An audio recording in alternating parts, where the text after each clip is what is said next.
Hey everyone, welcome to a new episode of the Red Devils Corner Kick podcast, a fan podcast dedicated to Manchester United Football Club. As always, like, subscribe, follow, whether it's YouTube, Apple Podcasts, or Spotify, and as well as social media, Instagram, TikTok, or X. I hope everyone has been enjoying their week, ready for the weekend. It's been a day or so since the loss to Newcastle. Definitely a lot of things blowing up beyond that. Obviously, you're seeing a lot of things here, especially on Twitter, about discussions of Carrick's first loss, Kobe Mainu, the hype, stuff going back towards Amarim. Listen, there's also the Paul Scholes comments that just came out. Listen, last week I did an episode discussing the manager, and it's air quoted as Michael Carrick is the next manager. And I didn't say that Michael Carrick was going to be getting it based on what he's done. I said that he was going to be getting it based on the spin for them able to do it. I gave off 9 managers, I believe, in that, and I broke it down to 4 realistic possibilities, and then the 3, and then the final 2, and then just basically saying this is the reason why Michael Carrick will get it over them. It's not because of what he's doing. It is because they're going to say, well, we looked really hard. We looked at all these people, and we thought the best to keep the identity of Manchester United would be Michael Carrick. It's like that's how it's going to be. Listen, I was Amarim in the whole time, and seeing everyone now talk about this, and this, and jumping on it, like we know what this is. And let's not say this. It's not about one game. It's about the last couple of games. It just didn't start on Carrick's first loss and everyone's jumping on him. We saw issues, like there was issues at Tottenham. We saw it at Fulham, West Ham, Everton. We saw it against Crystal Palace. We saw it against Newcastle. Everything that was there was leading up to that game. Was it leading up to a loss? Like I said, that Tottenham game we're probably drawing. If not, potentially losing, because Tottenham was the better team. They were the better team, but they got the red card. Fulham, we struggled. Fulham, and I always say Fulham is a tough opponent, but we let them in. We giving up goals. So there. Then we go to Everton after a break. Rubbish start. Definitely steps behind. Everton were definitely better. We took advantage of a counter where they just weren't. There was not enough defenders. We took advantage of that. A great one-play counter and go. West Ham struggle. They did. We did. West Ham were out beating us, out moving us. We had to get an extra goal to draw it. And then Crystal Palace, again, another red card. And it was a questionable red card, in my opinion. And people say we were taking over in the second half. They were down a person, Crystal Palace, and to be fair, they had opportunities to move through. They still moved through our midfield with 10. And let's not get to Wednesday where basically for 45 minutes there were 10 men and they still didn't do anything. The same players that were the ones that we talked about, the same 10 men. When is everyone going to hold the players accountable instead of the manager? But the things that have changed is this. The intensity has gone. They reduced the training because they said they needed more time to recover. Well, we've seen what's happened here, and it's a joke. We're seeing the players FC doing it. And I said the one episode, I think everyone, even Bruno's got to go. If we're going to do a proper clean out, Bruno's got to go. Everyone's got to go. Just be done with it. And then everyone who's been hyping and hated Amarim about Kobe Mainu. Kobe Mainu has not played well in the last 5 games. They show up when it's the big team, but when we need them the most to show up and be fantastic, they don't.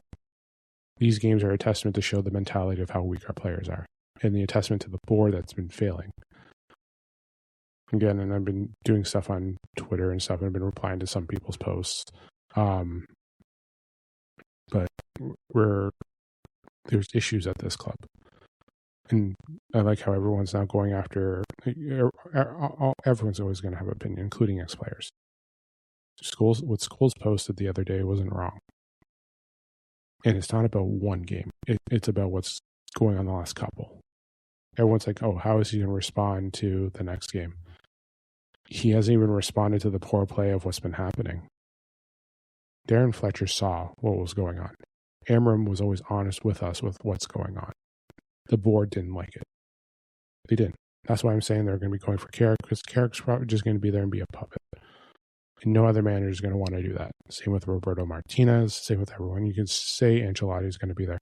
You think they're going to win toe-to-toe with Ancelotti, this board? You think that Sir Jim, Jason Wilcox, and Omar Barada think they're going to have a one-up on Batman? Come on. They won't be able to do anything. And same with any other man. They're going to try and have control, but they're failing.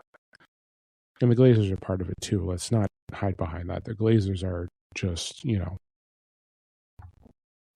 they're there. We're $1.3 billion in debt, ladies and gentlemen. Like, look who's causing it.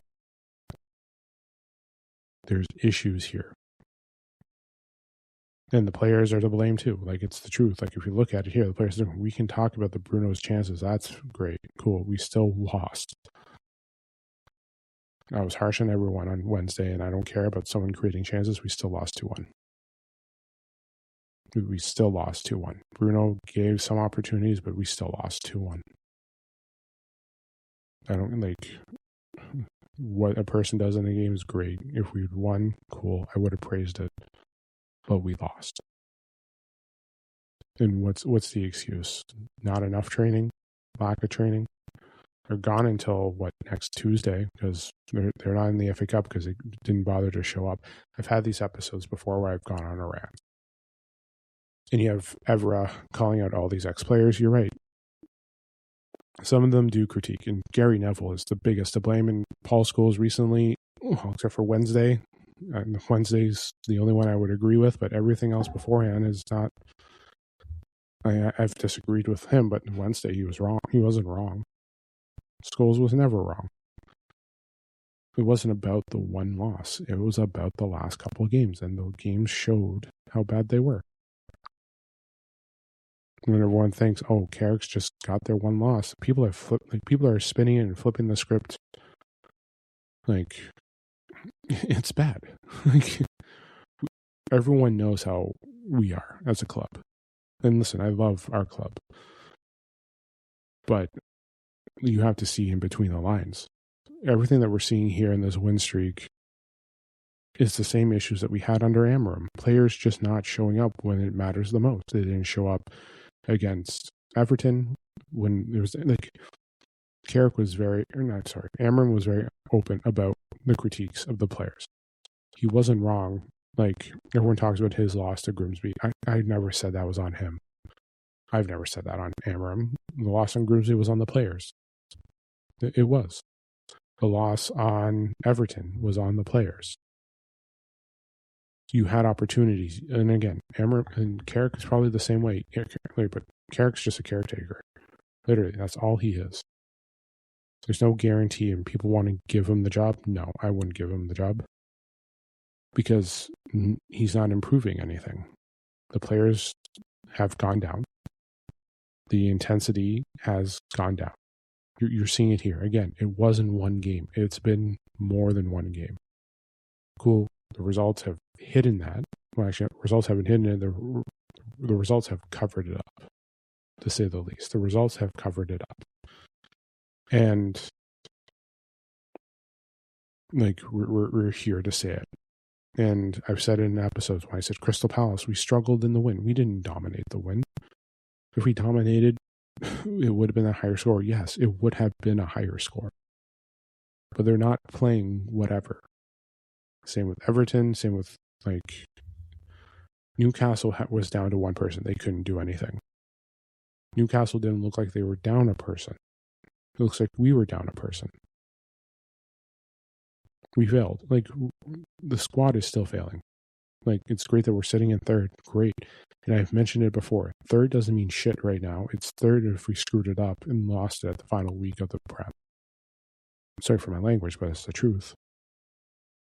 There are so many issues here that nothing's been done. The midfield still got overran. I don't care if Kobe's the next so-and-so. Kobe has not been playing well. Casemiro didn't play well. Our midfield still got ran through. We're not getting anything to our striker. Yes, Bruno can create chances, but sometimes Bruno wasn't the best. Bruno is the reason why they scored their first goal, giving up that penalty. There was a lot of issues, and it hasn't been one game. It hasn't been. And players are playing in the same position that they want, and they're still failing. A result can cover up that, but everything was leading up to Wednesday's loss. It was. Everything was leading up to it. The slow starts, the inability. Because again, you got to look at it here. United have been going down. They were down to Crystal Palace first. They needed help. It's the truth. They needed help. And even that red card in Newcastle was kind of, that was questionable. That ref was handing out certain things, but that red card was still questionable. But it showed here that United thought they could just cakewalk it with the man advantage, because they didn't do it against Crystal Palace. There was no cakewalk. There were struggles, and the struggles still continue. The question is now, is after this loss, going into Aston Villa next week, can they rebound? Aston Villa is struggling. Guess what? United might be winning, but they're struggling too. That's the thing. It's just those that are around them are just, when we're playing terrible and getting those advantages, those handouts, there you go. So, but yeah, listen, there's still plenty of stuff that need to be done. There is. And you can say, Carrick hasn't got his signings yet. Carrick's not going to be here. He shouldn't be here. As a matter of fact, Wilcox and Barada shouldn't be here this summer, and Sir Jim should be selling his shares and getting out.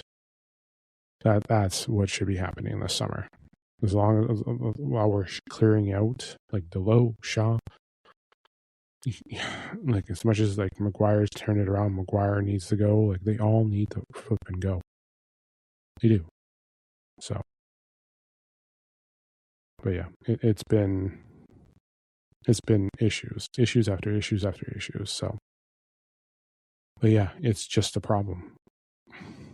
Like, and it's there. I don't want to keep being repetitive, but, and the thing too, the feedback that Scholes has been getting, like, yes, there's been some things that Paul Scholes has been saying and Nicky Button on their podcast. Yes, Gary Neville as well.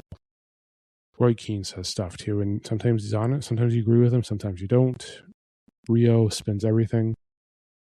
Evra is sometimes honest, but at the same time too, like, but the criticism was there. The issues were not, like, they were right for this one time because there was issues. But the thing is too, we shouldn't be focusing on what those guys are doing. We should be looking at what's actually happening. What they're saying is actually on the pitch. The issues are there. They're not turning on Carrick. They're just honest about what had happened. But you shouldn't be holding his hand because he's the manager. Guess what? They're not doing anything. The players got what they wanted. He's a caretaker. He's the Ineos's puppet, so on and so forth. But yeah.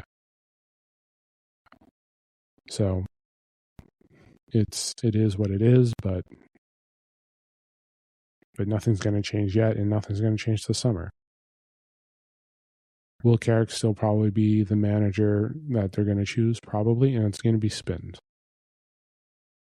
It's going to be spinned like, well, we looked at all these managers. We just like what he had done. And that's the one thing that sucks. You like what he has done. There's nothing I'm liking right now. Great. Like the only two things I liked is what they did in Arsenal and City. Didn't like what was going on at Tottenham. Like didn't like what was going on at Fulham. Everton, Crystal Palace, West Ham, Wednesday against Newcastle. Not like, yeah, Tottenham, Fulham, Everton, West Ham, Crystal Palace, and Newcastle. 6 games. You're starting to see everything. You started from the Tottenham game, you saw it in Fulham, you saw it at West Ham, you saw it at Everton, you saw it You saw it at Crystal Palace and you saw it Wednesday. This has been 6 games leading to problems. And again, it's not about one game. It's about the last few. And that's what's been going on. So it's up for you to think how everything is going on. And yeah, like I've seen the posts. You're seeing people bringing up Amarim. You're seeing posts. You're seeing quotes of what Amarim discussed about that. You're seeing fan channels discussing everything that's been going on. They're not wrong about Kobe Mainu. They weren't wrong. Like it wasn't there before. Amarim was with them every day. He saw what was going on. But you had the media splitting up, and people are just highlighting 2 games. 2 games. I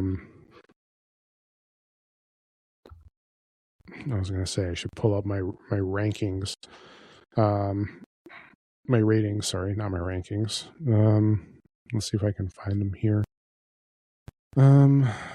Let's see, that's February 23rd. Let me go to just to check the schedule here. Go back to the fixtures.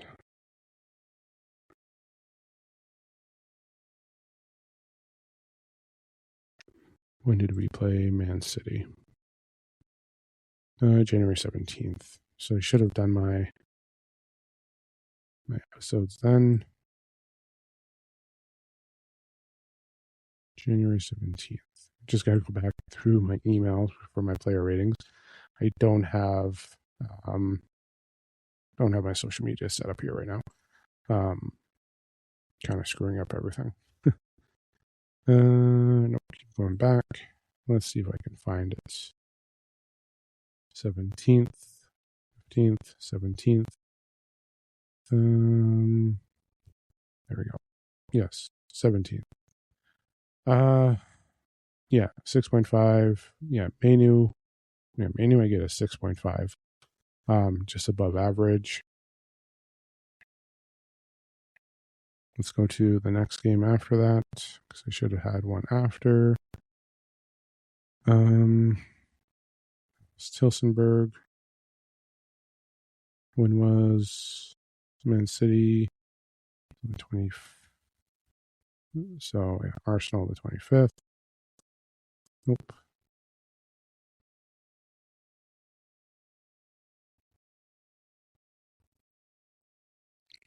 25th. 25th. Yeah, Manu I gave a 6.5. And Fulham, which was February 1st.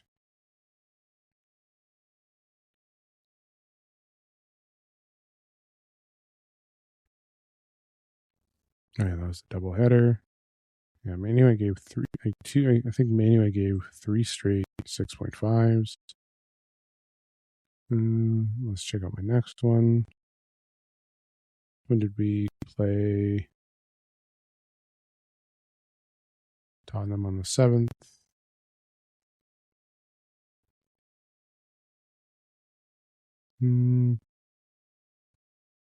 Did I not send anything back? Did I not input my player ratings?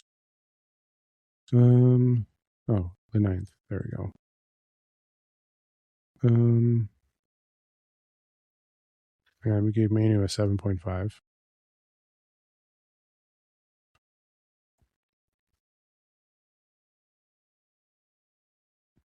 Just taking a look here. I do apologize if there is a little bit of dead air. Nothing.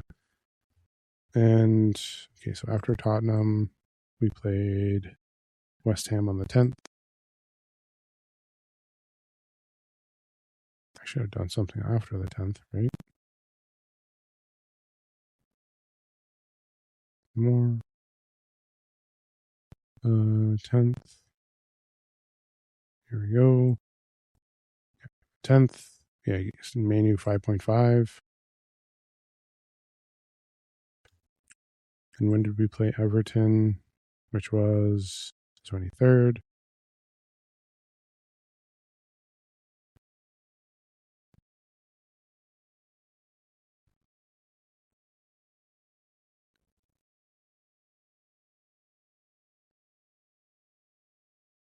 Here we go, 23rd.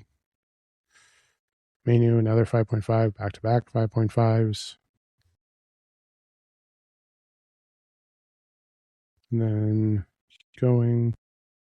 So it's the 23rd, which means we had a game on March the 1st. Let's go here.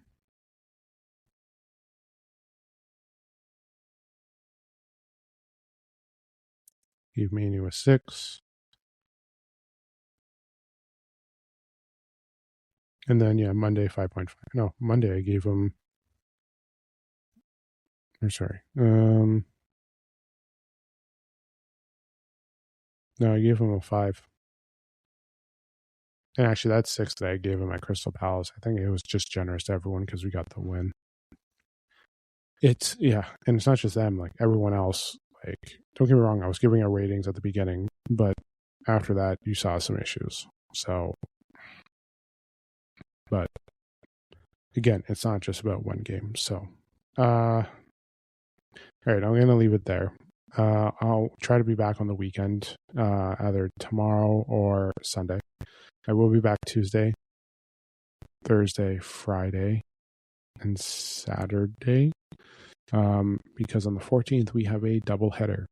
Literally 2 matches going on at once. We have United versus Villa in the men's squad, and then United versus Chelsea in the League Cup, all happening at the same time. So I will be doing a double feature stream. Hopefully I can somehow get that working. I don't know how that's going to work out. It's not going to be. It will be interesting, to say the least. So, but yeah, I'll be back then. But yeah, there's just a lot of problems going on, and it's not just by one game. It's a lot. So, but yeah, enjoy your weekend. Don't forget to hit like, subscribe, follow. YouTube, Apple Podcasts, Spotify, and then on Instagram, TikTok, and X through social media. Again, enjoy your weekend. I will talk to you guys possibly Sunday, if not on Tuesday. This is the Red Devils Corner Kick Podcast. Glory, glory, Man United.